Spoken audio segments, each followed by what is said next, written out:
कुदरत है, ना अपनी मर्जी से इंसान बाप चुनता है, ना अपनी मर्जी से माँ चुनता है, ना इंसान अपनी मर्जी से अपनी बहन का इंतखाब करता है, ना अपनी मर्जी से अपने भाई का इंतखाब करता है, ना अपनी मर्जी से अपने नाना का इंतखाब करता है, ना अपनी मर्जी से अपनी नानी का इंतखाब करता है।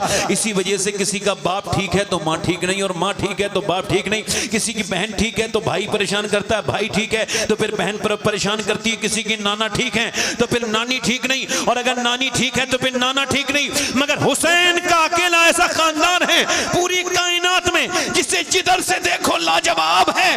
अगर आप उसको देखोगे तो अल्लाह परवरदिगार आलम ने उसे हसन भाई दिया जो कि जन्नती जवानों के सरदार हैं। उनकी बहन ज़ैनब अपने हम असर औरतों की सरदारा है।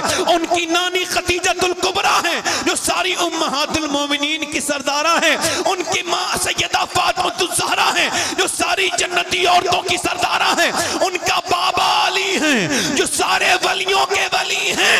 अल्लाह ने उनको नाना मुस्तफा अता किए हैं जो सारे नबियों के नबी हैं। नारे तकबीर। अफजल है कुल जहां में घराना हुसैन का, सुभान अल्लाह। अफजल है कुल जहां में घराना हुसैन का। अरे नबियों का ताजदार है नाना हुसैन का, जल्दी बोलो नाना हुसैन का। अच्छा, इमाम हुसैन के मानने वालों, जब हुजूर से सहाबा ने अर्ज की ना या रसूल अल्लाह आपसे कुछ, आपने जो ये इतनी हम पर मेहरबानी की, हमको ईमान आपके जरिए मिला या रसूल अल्लाह, हम आपको कुछ नजर करना चाहते हैं, कुछ नजराना पेश करना क्या देना चाहते हैं? नजराना। जरा ये हाथ बांध के बैठो और जरा कुर्सियों से ये अपनी पीठ हटा लो ताकि नींद ना आए। ये कुर्सियों से पीठ हटाओ, पीठ सिर्फ, कुर्सियां नहीं हटाओ। ऐसे बैठो जैसे मैं बैठा हूँ, थोड़ा आराम से। आदमी की आंखें बंद होने वाली होती हैं, इस वजह से थोड़ा सा ऐसे बैठो जैसे मैं, बेआरामी से बैठो, क्योंकि हुसैन का जिक्र कर रहे हैं ना हम लोग, अल्हम्दुलिल्लाह, है ना। जरा गौर, हुसैन वो हैं जिनके जिक्र से हुजूर खुश होते हैं, सुभान अल्लाह, है ना। हाँ, अल्लाह ताला अपना फजल फरमाए। मैं बात कर रहा हूँ, सहाबा ने अर्ज किया रसूलल्लाह आपकी इस तबलीग पर कुछ आपको हम नजर करना चाहते हैं, कुछ नजराना आपको अर्ज करना चाहते हैं। हुजूर ने फरमाया तो अल्लाह की तरफ से ये हुक्म नाजिल हुआ, महबूब आप मना फरमा दें, कुल्ला असलकुम, नहीं चाहिए तुमसे कुछ नहीं चाहिए। फिर इस पर क्या चाहते हैं? इस पर अल्लाह ने फरमाया महबूब आमिन से कह दें मेरे कुराबतदारों की मोहब्बत, यानी मेरे करीबियों की मोहब्बत, यानी हुजूर ने जो इतनी सारी हमारे ऊपर मेहरबानियां की, इन सब का बदला हुजूर की औलाद की मोहब्बत, इमाम हसन, इमाम हुसैन, सैयदा फातिमा, मौला अली, सुभान अल्लाह, सुभान अल्लाह, हुजूर के करीबी लोगों की मोहब्बत। जी। अब इसका मतलब यह है कि हुसैन से मोहब्बत ये हम पर लाजिम है जी। इसी वजह से हुजूर ने फरमाया अगर किसी के दिल में मेरी आल का बुग़्ज़ हो, और इतनी वाज़े वाज़े फरमाया, बिल्कुल सही हदीस है, काबे में वो रहे और दिन भर वो क्या करे, रोजा रखे, पूरी रात नमाज पढ़े और पूरी उम्र इसी हाल में गुजारे, मगर उसके दिल में मेरे अहले बैत का बुग़्ज़ हो, फरमाया जहन्नमी हक है। कौन है बोलो? जहन्नमी। और जो हुजूर की औलाद की मोहब्बत में मरा वो शहीद है। जरा जोर से बोलो सुभान अल्लाह, सुभान अल्लाह। इसी वजह से मेरा इमाम कहता है दो जहां में खादिमे आले रसूलुल्लाह कर, हजरत आले रसूले मुक्तदा के वास्ते। अल्लाह ताला आपको सलामती के साथ रखे। मैं आपसे अर्ज कर रहा था मेरे भाइयों, अल्लाह अपना फजल फरमाए, मैं इमाम हुसैन की बात कर रहा हूं कि हुसैन ने करबला में हक अदा कर दिया है ना। बोलो बात सही है? सही है, मगर बात सिर्फ इतनी सी है? नहीं नहीं, बात इसकी तुरंत लंबी है। हुसैन ने हक तो अदा किया है, मगर इकबाल कहता है, डॉक्टर इकबाल, कि जब लोग मुझसे कहते हैं कि हुसैन इब्ने अली ने करबला के मैदान में हक अदा कर दिया, तो मैं कहता हूं ये बात अधूरी है। इसका इब्तिदाइया ये नहीं है, इसकी तमहीद ये नहीं है, इसका दिवाचा ये नहीं है, बल्कि इसकी शुरुआत ये है कि पहले अली ने बाप होने का हक अदा किया और फातिमातुज़ ज़हरा ने मां होने का हक अदा किया, फिर हुसैन ने करबला के मैदान में अपने बेटे होने का हक अदा किया। सुभान अल्लाह, सुभान अल्लाह। फलां की लड़की ने उसकी नाक कटा दी, नहीं लड़की नाक नहीं कटाती, पहले उसकी मां बदतमीज होती है जी। हाँ, पहले बाप बेशर्म होता है, फिर बच्चा बिगड़ता है। ज्यादातर केसों में ऐसे ही होता है, इल्ला माशाअल्लाह। भाई कुछ रेयर केस होते हैं, माँ बाप दोनों नेक होते हैं, औलाद बिगड़ जाती है, तो लोग कहते हैं भाई ऐसा होता है कि वलियों में ये जो है वो बिगड़ा हुआ आदमी पैदा हो। मगर ऐसा नहीं होता कि अक्सर ऐसा हो जी। क्योंकि जब बाप अहमद रजा होता है तो बेटा मुफ्ती आजम हिंद बनता है। सुभान अल्लाह, सुभान अल्लाह। है ना, ये सूरत हाल है ना। कहाँ चले भाई? अच्छा ठीक है। अल्लाह ताला इन चीटियों से भी हमें बचाए। आमीन। और कब्र के कीड़ों के बारे में सोचा करो। जी। जब भी कोई कीड़ा आपके करीब आया करे ना, तो सोचा करो आज तो हट सकता हूँ या हटा सकता हूँ, मगर कल मैं जब होऊंगा तो वो बड़ी ख़तरनाक जगह है कब्र। ये इसी वजह से है और कोई वजह नहीं। इसे देखो और बस ये समझो कि आज तो मैं हटा रहा हूँ, कल नाक और मुंह में भी चलने वाले हैं। बस अब बच्चे इमाम अली, कौन? मौला अली फरमाते मेरी शादी हो गई और शादी होने के बाद फरमाते मैंने अपनी बीबी फातिमा से कहा, वो चक्की चला रही थी, मैंने कहा देखो मैं ऐसा कुरान पढ़ता हूँ कि एक पाँव रखता हूँ अपना घोड़े की काय में, घोड़े के एक पाँव रखता हूँ पायदान में घोड़े के, और दूसरा पाँव मेरा पहुँच नहीं पाता, ज़ेन पर बैठता हूँ तो दूसरे जो है ना तरफ पाँव रखने से पहले मेरा कुरान ये पूरा हो जाता है। ये मौला अली की करामत है। क्या है बोलो, ये क्या है करामत? और करामत समझ में नहीं आएगी, समझ में आ सकती है 30 सिपारे इतनी देर में, मगर मौला अली ये करामत है उनकी कि इतनी देर में आप पूरा कुरान पढ़ लेते हैं। अब तवज्जो करें, एक पाँव रखते हैं रकाब में, दूसरे रकाब में पाँव पहुँचते पहुँचते कुरान पूरा। ए फातिमा, मैं तो ऐसा कुरान पढ़ता हूँ, आप कैसे कुरान पढ़ती हैं? तो हुजूर की बेटी मुस्कुराई और फरमाई मैं चक्की चलाती हूँ और चक्की के नीचे दाने रखती हूँ और मैं उसको घुमाती हूँ, पूरा नहीं होता, एक राउंड के मेरा कुरान पूरा हो जाता है। अब बताओ जब माँ ऐसा कुरान पढ़े तो बेटा, और बाप ऐसा कुरान पढ़े तो बेटा अगर नेज़े पे चढ़ के कुरान पढ़े तो इसमें हैरत की बात। सुभान अल्लाह, सुभान अल्लाह। घर से कुरान पढ़ा गया है ना, पढ़ा गया है ना घर से कुरान। मैं आपसे क्या अर्ज कर रहा हूं कि अब हमारे यहाँ क्या, बच्चा जैसी रोया तो औरत ने क्या किया कि उसके हाथ में मोबाइल दे दिया। अब वो मोबाइल का हो गया, वो मुतमईन हो गई, ठीक है भाई अभी खामोश हो गया, मगर वो खामोश नहीं हुआ है। असल में कैम्ब्रिज यूनिवर्सिटी कहती है कि जिन्होंने अपने औरतों ने अपने बच्चों को मोबाइल छुपाने के लिए दे दिया, बहलाने के लिए, वो मोबाइल नहीं दे रही हैं बल्कि जहर दे रही हैं उनके हाथ में जी। अब घर में माँ बाप में लड़ाइयाँ हो रही हैं तो फिर बच्चों में क्या होगा बोलो? बच्चे भी तो फिर अपनी बीवी से लड़ेगा नहीं लड़ेगा? अब बाप अगर अपनी बीवी को मारेगा अपने बच्चों के सामने तो वो भी मारेगा फिर अपनी बीवी को। और जब कोई औरत पिटने लगे तो वो समझ जाए ये जो मुझे मारा कह नहीं वरना और मारेगा, ये बात कहनी नहीं है, बस समझाने के लिए कह रहा हूं। वो समझ जाए कि ये जो मुझे मार रहा है ये अकेले ही बदतमीज नहीं है, इसका बाप भी बदतमीज होगा, इसका दादा भी, ये खानदानी बदतमीज है जो औरत पे हाथ उठा जी। औरत को सुधारने के चक्कर में कितने लोग सुधर गए। हाँ, ये इससे सही मत करो। हुजूर ने फरमाया कि औरत मर्द की किधर से बनी है?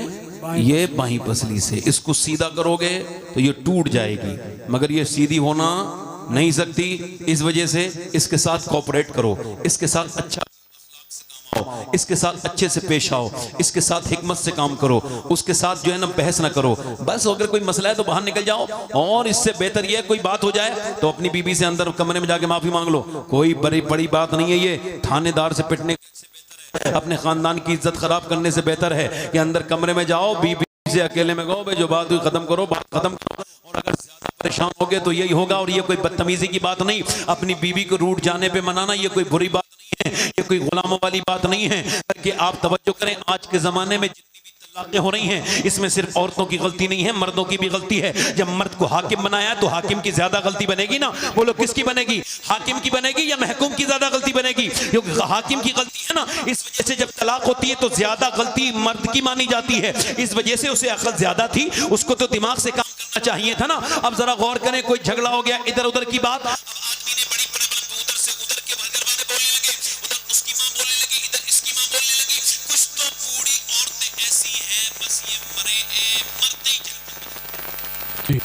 इनसे हिसाब ही कोई नहीं होना।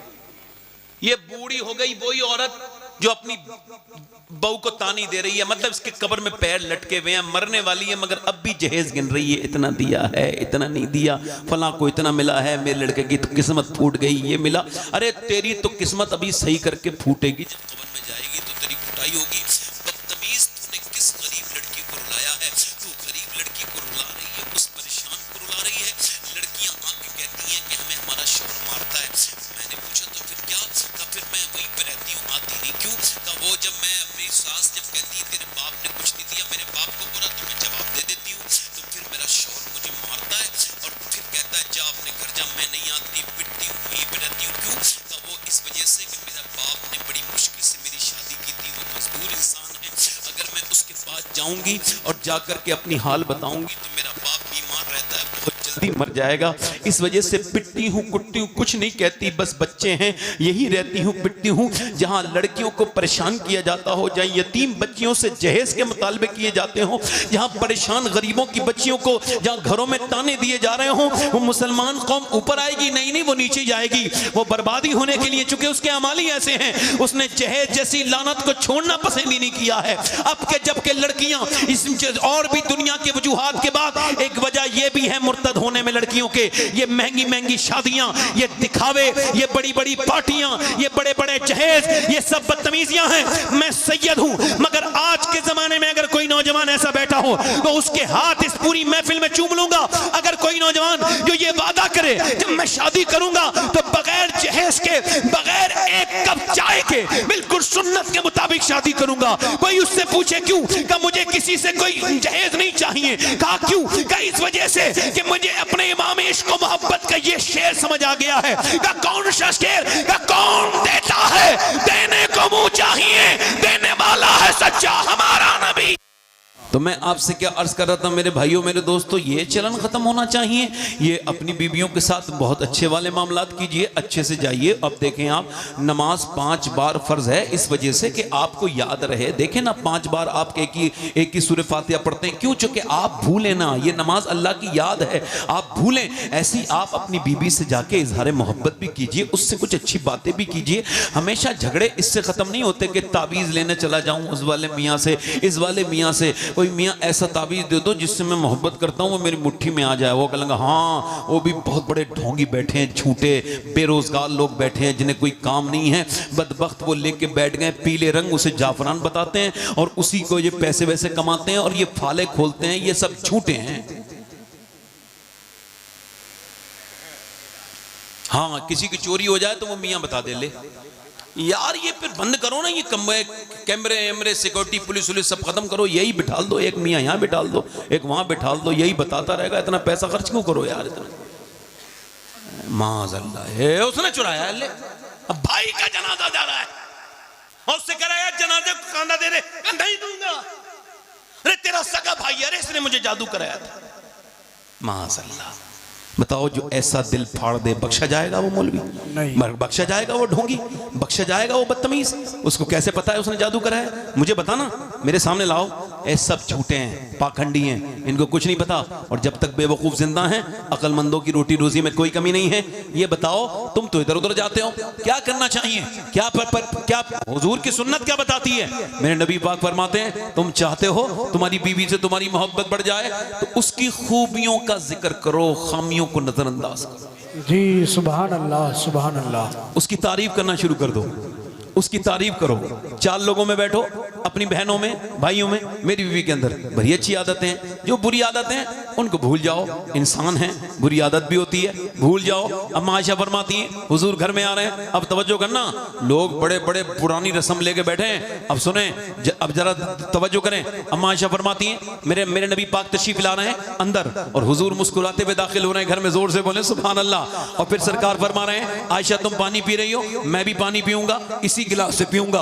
उसी कटोरे को दे दिया। अब ये बताओ किधर अपने होंठ लगाए थे तब आपने पानी पिया था? अम्मा आयशा फरमाती मैंने बता दिया, हुजूर ने मेरे होंठों के निशान पर अपने होंठ रखे और वहीं से पानी पिया। हुजूर फरमाते हैं तुम में बेहतर वो है जो अपनी बीबी के लिए बेहतर है। किसके लिए बोलो? जो कारोबार के लिए बेहतर है वो बेहतर नहीं है। सरकार ने ये नहीं फरमाया बीबी कमजोर होती है, जो बीबी पे रहम करे वो सबसे बेहतर है। जोर से बोलो कौन है वो बेहतर है। सबसे ज्यादा बेहतर कौन है? जो बीबी पे अपनी रहम करे और बीबी से प्यार करे, वो सबसे ज्यादा तुम में बेहतर है। अल्लाह के रसूल फरमाते हैं नबी पाक सल्लल्लाहु अलैहि वसल्लम मैं तुम में सब में सबसे ज्यादा अपनी बीबी के लिए बेहतर हूं, उन सबसे मैं अच्छे से पेश आता हूं। और 9 बीबियां हैं। अम्मा आयशा फरमाती सरकार की 9 बीबियां मदीने में थी, मगर मेरे हुजूर ने कभी किसी से अपने कपड़े नहीं धुलवाए, अपने हाथ से धोते थे। सुभान अल्लाह, सुभान अल्लाह। बस इस पे ही कुर्बान चले जाओ, छोटी बात है जी। जिसकी कायनात गुलाम हो, बच्चा जिस पे कुर्बान हो, उस नबी की शान के अपने हाथ से अपने जूते सी लेते हैं, अपने हाथ से अपने कपड़ों में पहमत लगा लेते हैं, अपने हाथ से अपने कपड़े धो लेते हैं। यहाँ तो मियाँ अजीब अजीब सिस्टम है।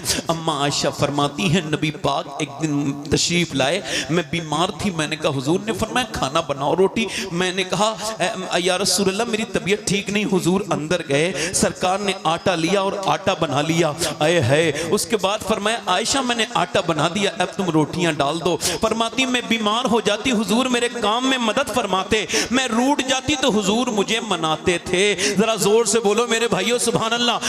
रूठ जाती मुझे मनाते थे, मैं बीमार हो जाती थी मेरे काम में मदद करते थे। फरमाती नबी पाक मेरा झूठा भी खाते थे और मेरा झूठा पीते भी थे। आज के बाद अगर कोई लहरा कवंगन में ये बात कहे कि मियां नबी पाक से ये कहे कि किसी अपनी बीवी का झूठा खाना या पीना या बीबी के कहने, बीबी के बीमारी पे उसके काम में आ जाना या बीबी के रूठ जाने पे उसको मनाना, ये चोरू के गुलाम का तरीका है। तो कहना खामोश, ये चोरू के गुलाम का नहीं, ये नबियों के इमाम का तरीका है। सुभान अल्लाह, सुभान अल्लाह, जिंदाबाद जिंदाबाद। किसका तरीका है बोलो? नबियों के इमाम का। जल्दी बोलो जरा किसका तरीका है? नबियों के इमाम का। हाँ मुस्कुरा के बोलो। अल्लाह ताला तुम्हें कभी झगड़े से बचाए, आमीन। ना करो झगड़ा मेरे भाई, जिंदगी मुख्तसर है। सुनो इधर देखो,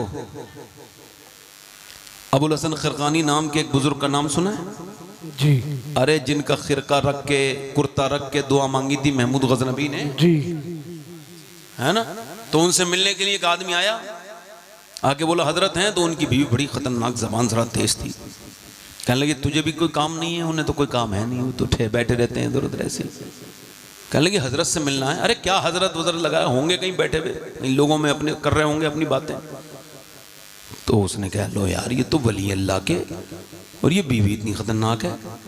ओ वापस चले गए। अब जब जाके देखा जंगल में तो शेर पे बैठते हुए आ रहे हैं भाई। उसने देखा अरे यार बीवी काबू में नहीं, शेर काबू में। तो जब ये देखा दिल में सोच रहे थे, मगर मोमिन की फिरासत आपने देख के फरमाया यही तो सोच रहा है ना कि बीवी मेरी काबू में नहीं। सुन, मैं उस बज़बान को बर्दाश्त करता हूँ तो ये बेज़बान मुझे बर्दाश्त कर रहा है। सुभान अल्लाह, सुभान अल्लाह।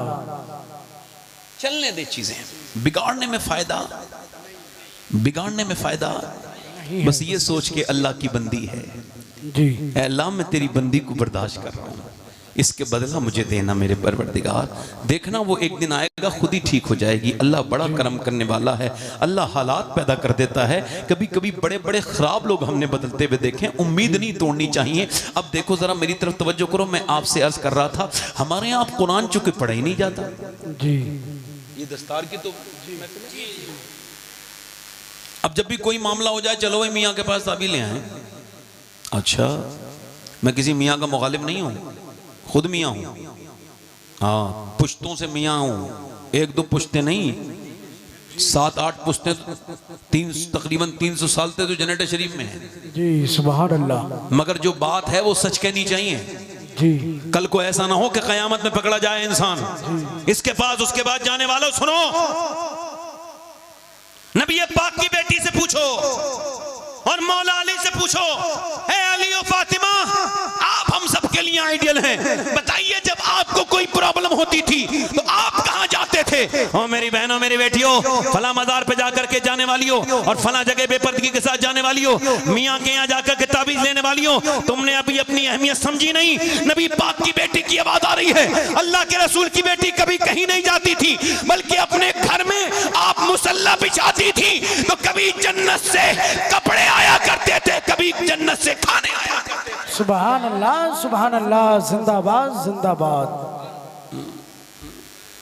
हुजूर के घर में कुरान पढ़ा जा रहा है, नबी पाक के घर में, जोर से बोलो सुभान अल्लाह। सुभान अल्लाह। हम तो हमारे यहाँ औरतें कुरान नहीं पढ़ती, वक्त नहीं, टीवी देखने का वक्त, इन्हें सीरियल देखने का वक्त, इन्हें गीबतें करने का वक्त, बाजारों में घूमने का वक्त, इनके पाँव नहीं थकेंगे, बाजार में 10-20 किलोमीटर चलेंगी फिर भी पाँव में कोई थकान का एहसास नहीं होगा। मगर जे कभी ये कुरान लेके नहीं बैठती। पहले की वो औरतें कितनी बरकत वाली थी कि बच्चे उनके अभी उठे भी नहीं है कि कुरान पढ़ना शुरू कर देती हैं। हमें दीन जो मिला है अपने माँ बाप से ही तो मिला है ना, बोलो मिला है कि नहीं मिला है? माँ बाप हमारे दिए ना, मगर आज जब माँ बाप आज के जमाने के कुरान बिल्कुल को नहीं खोलते, अपने बच्चों को बदलो संभालो वरना बर्बादी सर पे खड़ी है। याद रखना ये तकरीरें सुनने से करवाने से कुछ नहीं होगा।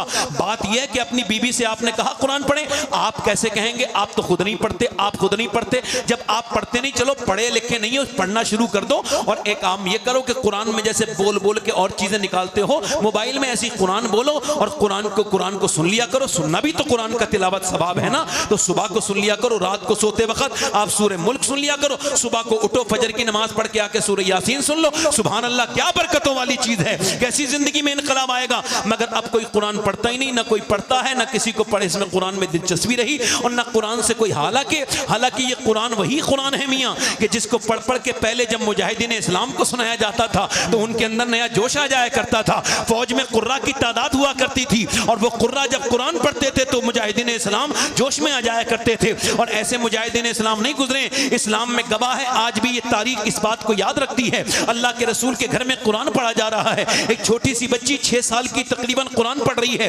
हालांकि उस पे ऊपर पर्दा फर्ज नहीं है, मगर फिर भी उसकी चादर सर से नीचे को चली गई। जैसे ही चादर नीचे को गई है, उनकी वालदा घर से बाहर आई हैं, वो घर में किचन में काम कर रही थी, अंदर आई, देखा बेटी के सर पे चादर रख दी। अम्मी आपने मेरे सर पे दुपट्टा क्यों रखा? इस वजह से कि नाना नाराज हो जाते हैं। वो बच्ची रोने लगी, मालूम है, कहने लगी नाना जान से कह देना मुझे माफ कर दे, अगली बार तो मैं ज़ैनब गर्दन कटा दूंगी मगर सर पे से चादर नहीं हटाऊंगी। ये कौन नवासी हुजूर की थी? मेरे आका करीम की नवासी थी, अली की बेटी थी, 6 साल की उम्र में जिसकी माँ उसके सर पे दुपट्टा रख रही। सुभान अल्लाह, सुभान अल्लाह।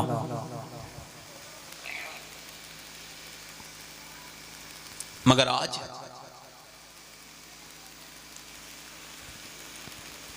एक साहब से मैंने कहा था 10-12 साल पहले, मैंने कहा तुम्हारी बेटी ये जीन्स पैंट पहन रही है, 12 साल की हो गई, बारिश आ रही है क्या? है? नहीं। अच्छा बता दो भाई। अच्छा हवा चल रही, सुभान अल्लाह सुभान अल्लाह। कोई जा तो नहीं है? और करूं? 1 घंटा हो गया मुझे बोलते, और बोलूं 2-10-5 मिनट, दिल लगा के बोलो जरा सुभान अल्लाह सुभान अल्लाह।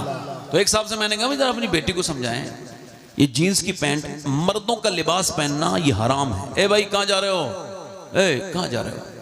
हैं? नहीं, और कोई साहब भी जाना चाहते हो चले जाओ, कोई बात नहीं, कोई बात नहीं, चले जाओ, कोई हाजत है आपको चले जाओ, कोई बात नहीं। अब सुनिए, तो मैंने उनसे कहा तो ये एक औरत ने सिर्फ मर्द के जूते पहन लिए थे तो हुजूर ने उस पर लानत फरमाई, और आज छोटी छोटी बच्चियां जीन्स पहन रही हैं, 10-10 साल की लड़कियों को जीन्स पहना रहे हैं जी। और याद रखो मुसलमानों में 2 तरह की लड़कियां हैं, तीसरी कोई औरत है ही नहीं जी। 2 ही क्वालिटी हैं। एक क्वालिटी तो ये है कि वो पर्दा करेगी ही नहीं, चाहे किसी की मौत में जाए फिर भी उसके जिस्म पे टाइट हराम और सख्त हराम। ये देखो जैसे ये आस्तीन खुल रही है, ऐसे वुजू करने के लिए औरत जा रही हो और कोई मर्द उसको देख रहा हो, एक शरीयत में यह है, फुकहा ये लिखते हैं अगर औरत अपने वुजू करने के लिए जाए और उसको गैर मर्द देखें और कोई ऐसी जगह है नहीं जो पानी ले जाए, मजबूरी है, तो उसके लिए हुक्म यह है कि वो वुजू करे ही नहीं, ये अपने हाथ ना दिखाए बल्कि तयम्मुम करके नमाज पढ़ ले। अब आप जरा अंदाजा करो, गौर करो, शरीयत ये कहती है कि औरत मर्द नमाज पढ़े तो यहां तक हाथ लेके आए। देखो जरा गौर करो, एक लड़की वो है जो पर्दा छोड़ नहीं रही है, एक लड़की वो है जो पर्दा कर नहीं रही है, और ये जो कर नहीं रही है इससे आप कितना कह दो, शादी में जाएगी तो बेपर्दा, पार्टी में जाएगी कि कहीं बारात में जाएगी तब बेपर्दा, किसी की फातिया में जाएगी तब बेपर्दा, तीजे 40 में तब बेपर्दा। इसको पता ही नहीं कि औरत का पर्दा कितना जरूरी है। इसी वजह से बेहयाइयां फैल रही हैं, बेगैरतियां फैल रही हैं, बेशर्माइयां फैल रही हैं। सुनो, मर्द नमाज पढ़ता है तो कहता है अल्लाहु अकबर, यहां हाथ लाता है यहां, और इसने बांध दिया, अब यहां उसने जो है ना हाथ बांध लिया। अब वो औरत के लिए हुक्म ये नहीं है कि वो हाथ यहां तक लाए, बगले खोले, नहीं नहीं, औरत के लिए हुक्म ये भाई यहां पे हाथ लाए और बांध ले। अब जब और नमाज पढ़ता है मर्द तो खुल के सजदा करता है, औरत के लिए सिमट के सजदा करने का हुक्म है। औरत जब जाएगी काबे में तो वो सफा मरवा में दौड़ेगी नहीं बल्कि वो हल्के चलेगी, और जब वो दौड़ेगा मर्द तो वो कहेगी इब्राहिम की खातून तो दौड़ी थी, मुझे क्यों नहीं दौड़ने देते? कहा तुम दौड़ोगी तो तुम्हारी बेपर्दगी हो जाएगी। अल्लाह को खबर है कि मर्द के जिस्म का बनावट और है तो औरत की जिस्म की बनावट और है, इसलिए अल्लाह ने औरत की नमाज अलग कर दी, मर्द की नमाज अलग कर दी। औरत मरे तो 3 कपड़े और मर्द मरे तो 3 कपड़े का कफन, और औरत मरे तो 5 कपड़े। अल्लाह जानता है मर्द के जिस्म की बनावट और है तो कफन का मामला अलग और कफन अलग, नमाज अलग। अब जरा गौर करो, फिर भी औरतें पर्दा नहीं करती, फिर भी बेपर्दा हैं, लड़ाई झगड़ा कर लेंगी मगर पर्दा नहीं करेंगी। एक तो वो औरत है, एक वो औरत है जो एक वो लड़की है जो खड़ी है एक कॉलेज के सामने, और जैसे ही वो कह रहा है कि ऐसा करो कि तुम अपना बुर्का उतारो वरना तुम्हें एग्जाम में इम्तिहान में बैठने नहीं दिया जाएगा, वो कह रही है मैं नहीं उतारूंगी, तुम्हारा इम्तिहान छूट जाएगा। उसने ली कॉपी और उसके मुंह पे मार के कही ले अपने पास इसे पकड़, मैं कोई तुझे राजी करने के लिए दुनिया में नहीं आई, मैं तो आमना के लाल को राजी करने के लिए। सुभान अल्लाह, जिंदाबाद जिंदाबाद।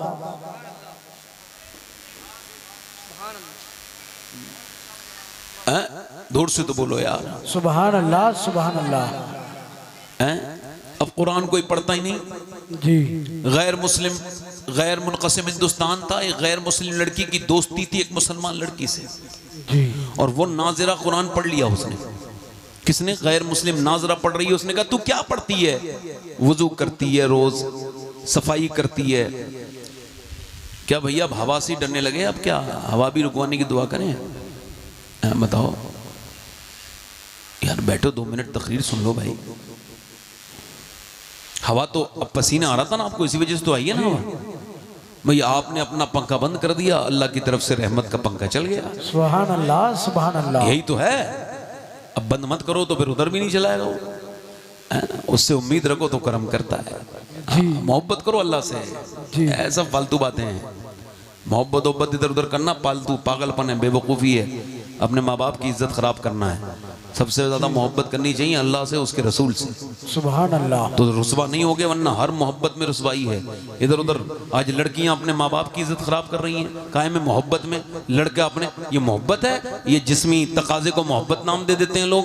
ये मोहब्बत नहीं है, ये फालतू बातें, बेवकूफ़ी है। ये साहब मेरा उसका फला हो गया, ये हो गया। मेरी बात सुनिए, मेरी बात पे गौर कीजिए। गैर मुनक़सिम हिंदुस्तान में नाज़िरा कुरान पढ़ रही थी एक लड़की, उसकी सहेली थी गैर मुस्लिम। उसने कहा तू क्या पढ़ती है? ये पहले हाथ बात धोती है अच्छे से, फिर बैठती है। कहा मैं कुरान पढ़ती हूँ। क्या तेरी अम्मी मुझे कुरान पढ़ा देंगी? क्या जाके पूछ ले। बोली जाकर के आप मुझको कुरान पढ़ा देंगी? कहा पढ़ा तो दूंगी बेटी, मगर तू वादा कर अपने घर नहीं बताएगी इस बात को। कहा ठीक है नहीं बताऊंगी। उसने कहा ठीक है। अब वो कुरान पढ़ने लगी। अच्छा वो कुरान उससे पहले पढ़ गई मुसलमान से, चूंकि कुरान जो है ना वो हुदल लिन्नास है, ये किस मुसलमानों की नहीं, सारे इंसानों की हिदायत के लिए है। अब कुरान उसने पढ़ लिया और कुरान पढ़ते पढ़ते पढ़ते पढ़ते उसने नाज़िरा पूरा कर लिया। उसने कहा फिर तेरा प्रोग्राम का मैं हाफिजा बनूंगी। उसने कहा ठीक है फिर मैं भी हाफिजा करूंगी। उसने कुरान का हिफ्ज शुरू कर दिया। मुसलमान से पहले गैर मुस्लिम लड़की लड़की ने कुरान पढ़ लिया और कुरान अंदर गया तो ईमान भी अंदर चला गया। वो कब मुसलमान हो गई कब पता नहीं चला, वो हो गई मुसलमान। और मुसलमान होने के बाद सुनो मेरे भाइयों,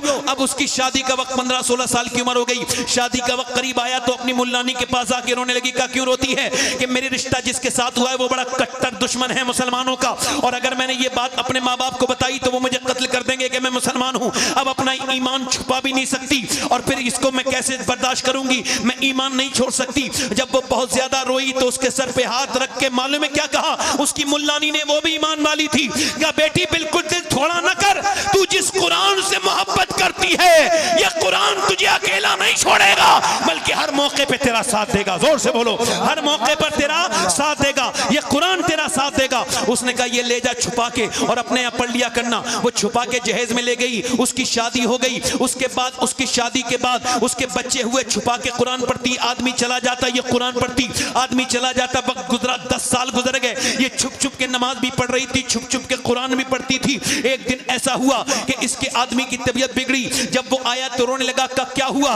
रो के बोला बात ये, डॉक्टर ने मुझे देखा है तुम विधवा होने वाली हो और मेरे बच्चे अनाथ हो जाएंगे। का क्या मतलब? का मुझे डॉक्टर कहता है कि आखिरी स्टेज का कैंसर हुआ है, अब मैं बचूंगा नहीं। ये कह के रोने लगा और नाउम्मीद होकर के, जिसको कैंसर हो जाता है वो पहले ही मर जाता है रिपोर्ट आने के बाद, वो बिल्कुल डिप्रेशन में जाके बोला अब मैं क्या करूंगा, कांपने लगा। और बुरी तरह से जब रोया तो बीबी ने कहा एक बात बताओ, आप अगर एक वादा करो कि तुम मेरी बात मानोगे तो मैं तुम्हारा इलाज कर सकती हूँ। का ये बता, पूरी दुनिया के सारे डॉक्टर तो मना कर रहे हैं मेरा मर्ज देख के, तू कैसे इलाज करेगी? का जब दुनिया के सारे डॉक्टर हार जाते हैं तब जो मेरा डॉक्टर है वो अपना इलाज शुरू करता है। सुभान अल्लाह, जिंदाबाद जिंदाबाद। वो मेरा शाफी फिर शिफा देना शुरू करता है जी। तो वो कहने लगा क्या? का ये बताऊंगी बाद में, पहले वादा कर। उसने कहा ठीक है। उसने वादा कर लिया और उसने फिर अंदर गई और वजू करके और फिर जाके दरवाजा बंद किया, फिर 2 रकत नमाज पढ़ी, फिर रोने लगी, ऐ मेरे करीम, ऐ मेरे रहीम, कब तक अपने ईमान को छुपाऊं? मेरे कर्म करने वाले, अब मैं पढ़ रही हूँ। उसको खबर था उसकी मुल्लानी जब वो कुरान किसी बीमार को पढ़ना होता था उसको तो वो सूरह फातिहा पढ़ के दम करती थी। इसने भी सूरह फातिहा खोला और इय्याका नअबुदु व इय्याका नस्तईन पे गई तो रोने लगी और कहने लगी मालिक मैं तुझे ही पूछती हूँ और तुझसे ही मदद चाहती हूँ, मेरी मदद फरमा दे मेरे मालिक, मैं तेरी कमजोर बंदी हूँ मेरे करीम। ऐसी रोई। उसने फिर वो एक प्याले में पानी उसको दिया फूंक के, उसने पी लिया। 1 दिन 2 दिन 3 दिन रोज रोती, रोज पीती, रोज कुरान पढ़ती। और फिर उसने ये हुआ कि 1 महीने के लिए कहा था 1 महीने बचेगा, मगर 2 महीने हो गए, 3 महीने हो गए, 4 महीने चेकअप करा के आया तो घर में मुस्कुराते हुए दाखिल हुआ और रोने लगा। और फिर रोया, मुस्कुराया। का क्या हुआ? का तू बता तूने कैसे इलाज किया है मेरा? का क्या हुआ? का डॉक्टर ने जब मेरा चेकअप किया तो कहने लगा ऐसा लगता है तुझे कभी कैंसर था ही नहीं, तेरा जिस्म तो बिल्कुल नॉर्मल है, कई बार चेकअप किया है फिर भी मैं बिल्कुल नॉर्मल आया हूं। ये बताओ कि आखिर तूने कैसा इलाज किया है? अल्लाह अकबर। वो कहने लगी जिस इस्लाम से तू नफरत करता है उसी रब के कुरान को मैंने पढ़ के तुझे पिलाया है। अल्लाह अकबर। अब तेरी जो मर्जी चाहे वो कर। आदमी बोला मुझे कलमा पढ़ा के मुसलमान कर दे। जब मैं उससे नफरत करता था तब तो उसने मुझे शिफा दे दी, आज जब मुझसे मोहब्बत करूंगा तो कितना करम फरमाएगा। सुभान अल्लाह, नारे तकबीर।